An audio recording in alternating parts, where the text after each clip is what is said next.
What student metal gods have in store? I'm Boss LP6, I'm back to you with another video, and today I'm going to be doing part 2 of my new series I'm going to be doing on my channel called Metal Month. I know that it's not original, but I mean, it's basically, you know, kind of what Razorfist did on his channel with Metal Mythos, and I am not the first one. No, I'm not the first one to be doing, like, a career retrospective of bands and talking about their albums, talking about how good the songs are, how bad songs are, yada, yada, yada. I'm not the first one. This is no originality. This has been, it's like beating a dead horse at this point, but I figured why the hell not, because I love this band so much, and I'm curious as to what you guys think about this series that I might be doing on my channel later on in my life. But I talked about the albums from Rock'n'Rolla to Ram It Down. The rest of the albums are very good.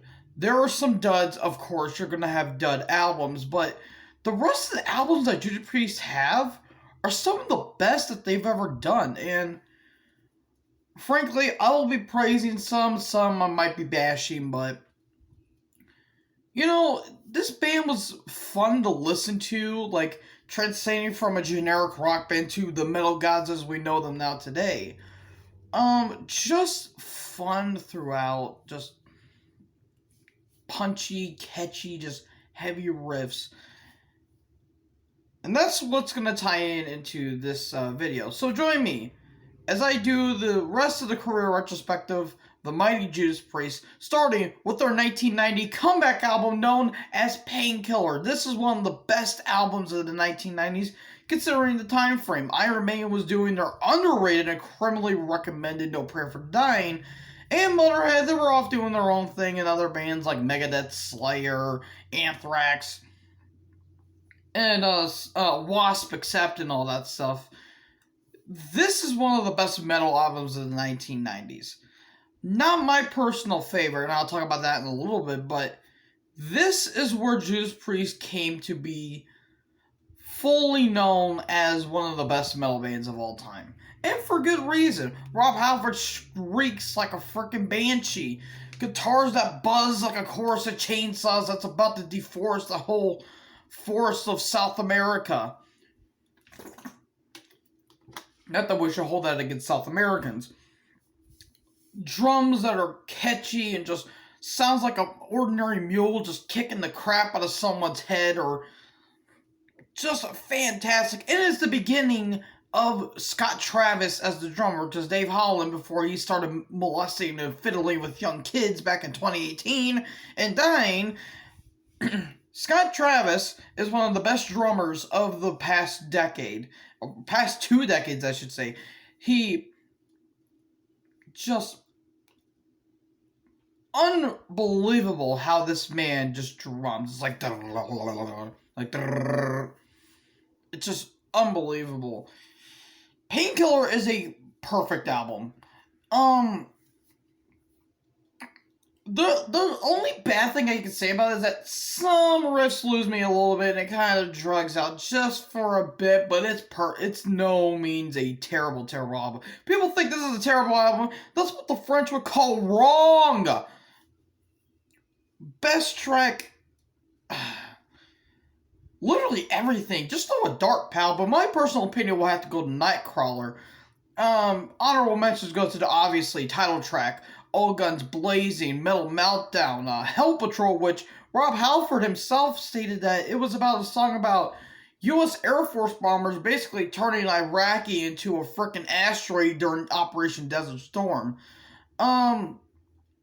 Worst track, it's on the remastered version called Living Bad Dreams. Yeah, that's what that song gets. Painkiller, one of the best albums of all time. Now, during this time frame, this is when Judas Priest was caught in the trial. Back in the stained glass era, a couple metal burnouts, who I forgot what their names are, basically committed Sudoku on the song on Stained Glass, Better By You, Better Than Me, when they bass masked it and it said, do it. Basically took a shotgun to the chin and just blew their heads off. Priest eventually won the trial and were not pleaded guilty for the homicides of them. But that's when the controversy is starting to come up. Also, this is the era where Rob Halford unfortunately left the band. And I did talk about this, and this would transcend into the next album, which I've already talked about, but I'm going to talk about it a little more. Rob Halford went off to go do his solo stuff and toss some salads between Pantera and Nine Inch Nails, and then he did his own stuff with Fight.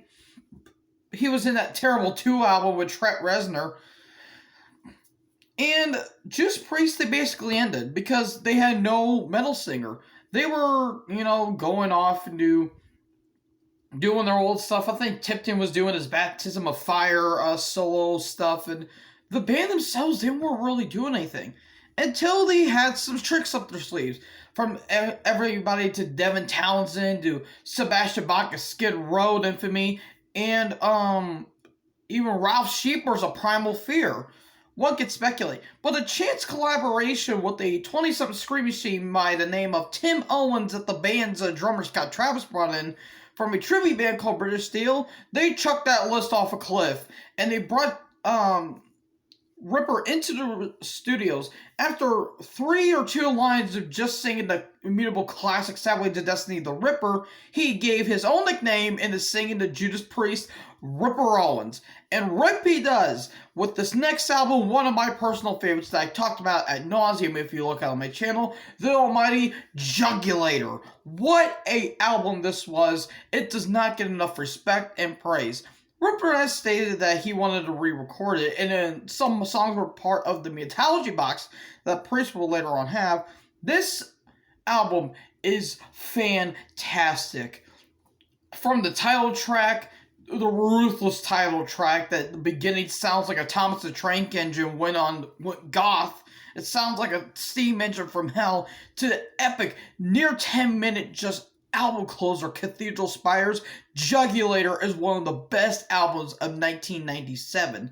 This is when Wasp did their tour de force of a track, KFD, and this is when Yngwie Malmsteen, I believe, he also did, I think, Facing the Animal. And Iron Maiden, they were making a middling album with Blaze Bayley, and people even say Blaze Bayley is superior to Tim Owens. You're telling me that a man that sounds like I'm Skyfall Alive is vastly superior to a man that sounds like a Ferrari starting up on the freaking gas pellet? How is that even fair? Ripper Owens is one of the best metal singers of all time, and it's a shame that he does not get enough credit. Best track, literally throw a dart, pal, because everything about this album is damn near perfect. Worst track, I'll go with Brain Dead, with an asterisk. I mean, the riffs are fantastic. And the concept of a guy that's basically half dead. I mean, yeah, the chorus is a bit meh, it's kind of slow. But I mean, you're going to have your filler here and there. And Abductor's kind of a filler one, but that even has its moments. The riffs are just incredible. Bloodstain, Decapitate, which I know people hate, but I thought it was awesome. Yeah, that whole goofy interlude with, "You've lost your head, sir. Play it tomorrow. Sleep well." That was just weird, but I mean, I didn't care. I thought the whole song was badass. Death Row, which one of my fellow subscribers will personally love, is the only time you'll listen to this band. If you know who you are, then you know. Dead Meat, Bullet Train, which I am personally pissed off that Bullet Train did not get the best Grammy, the Grammy Metal Award. That song got beat out by, wait for it, Metallica's Better Than You on was it the Reload album? That song is ass. That is peanuts compared to Bullet Train. How in God's name does that middling song get beat out by a frickin' speed locomotive? That literally the riffs are speed metal at its best, considering it's a Bullet Train. Get it? Because I'm that smart. Perfect songs from start to finish. Burn in Hell, just everything about this song is just great. Highly recommend. I cannot recommend this album enough. They also did their best live album, Meltdown, which I don't talk about live albums, by the way.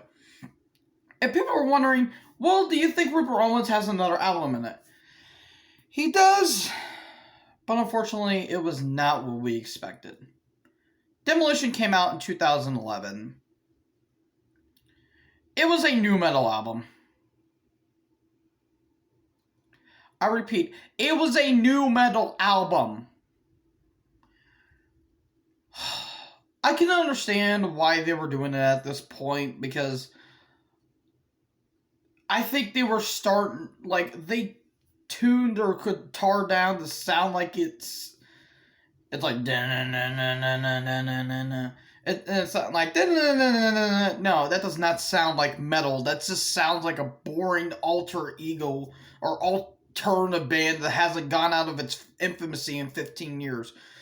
Well, Demolition is a righteous tripe of an album, and Ripper Owens has baffling frequency, lower octave vocals. There are some standouts. Feed on Me, One on One.